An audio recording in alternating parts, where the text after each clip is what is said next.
There are stories that slip through the cracks of time, and then there are the ones we bury, too painful, too incomplete, too haunting to look at for too long. But the thing about truth is it doesn't rot. It waits, even in the dark. This is one of those stories.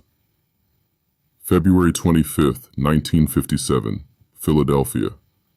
In a quiet, wooded stretch near Fox Chase, a college student was walking through the brush, checking his rabbit traps.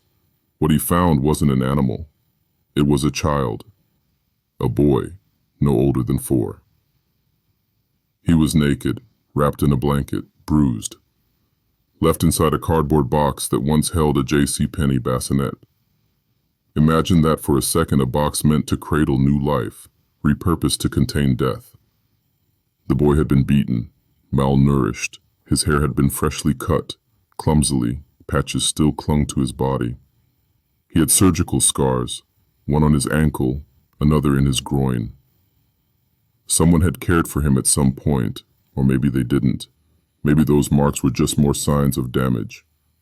His identity? Unknown. His killer? Nowhere to be found. His case would go on to become one of America's oldest and most haunting cold cases. They called him the boy in the box. The city responded the way you'd hope they would. Flyers, billboards, door-to-door questioning. Police plastered more than 400,000 posters across Philadelphia. They put his face inside gas bills, anything to get attention. A local newspaper ran the headline, "Who is he? Who killed him?" But the answers never came. No one stepped forward. No family, no friends. No one claimed the boy. It was like he never existed at all. Over the years, the case twisted into something darker. There were tips, theories, psychics. Some believed he came from a nearby foster home, a couple miles from where he was found. Others thought he might have been trafficked, abused, passed from place to place until he was discarded. A woman, known only as M, even claimed her mother had purchased the boy, abused him, and then killed him in a fit of rage. But her story fell apart. No evidence, no way to prove it, just another shadow in a case full of them. The years rolled on, 10, then 20, then 50. The boy's tiny body was exhumed in 1998. Scientists hoped DNA might speak where no one else would. But technology wasn't there yet. His identity stayed locked in silence. So he was reburied. A new gravestone this time. It read, "America's Unknown Child." Fast forward to 2019. A new exhumation. This time, the tools were different. Forensic genealogy. It's how we caught the Golden State Killer. It's how cold cases decades old are now cracking open like sealed vaults. Scientists rebuilt his DNA strand by strand, comparing it with distant relatives in public genealogy databases. It took years, like assembling a massive puzzle with no photo on the box, and then a name.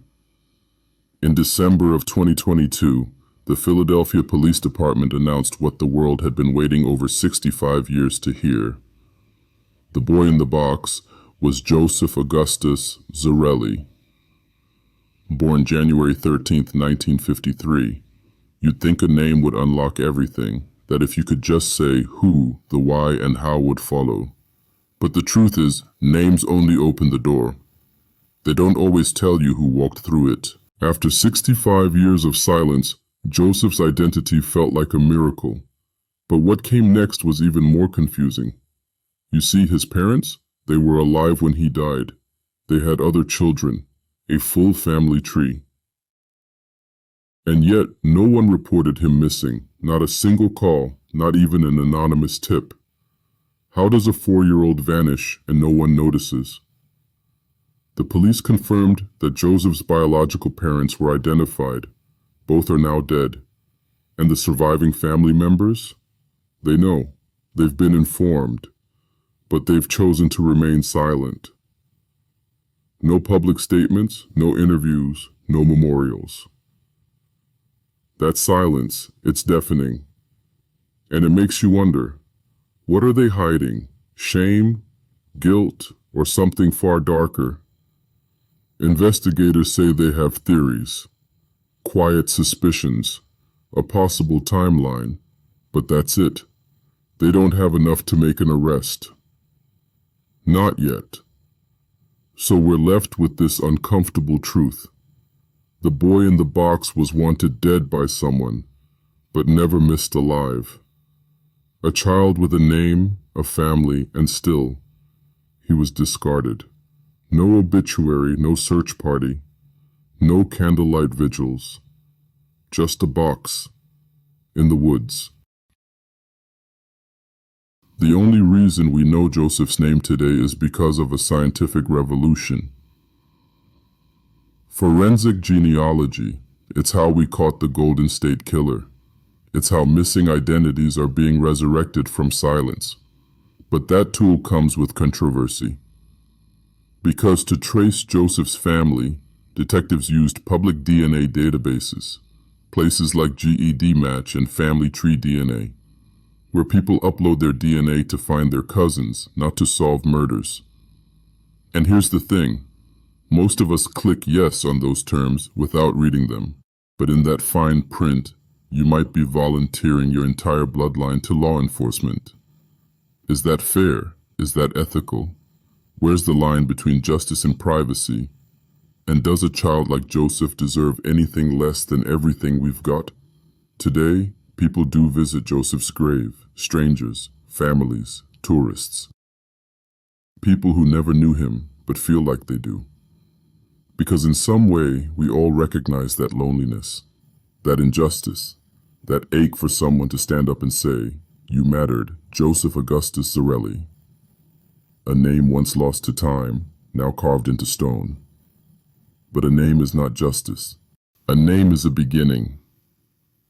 And someone, somewhere, still knows the ending. Maybe it was a parent. Maybe it was a neighbor. Maybe it was someone long dead or someone still out there listening. But I promise you this, as long as we remember, this story isn't over. If you know something, anything, about what happened to Joseph, speak now. The time for silence has long passed. Because this is Criminal Aperture and we refuse to let the forgotten stay buried.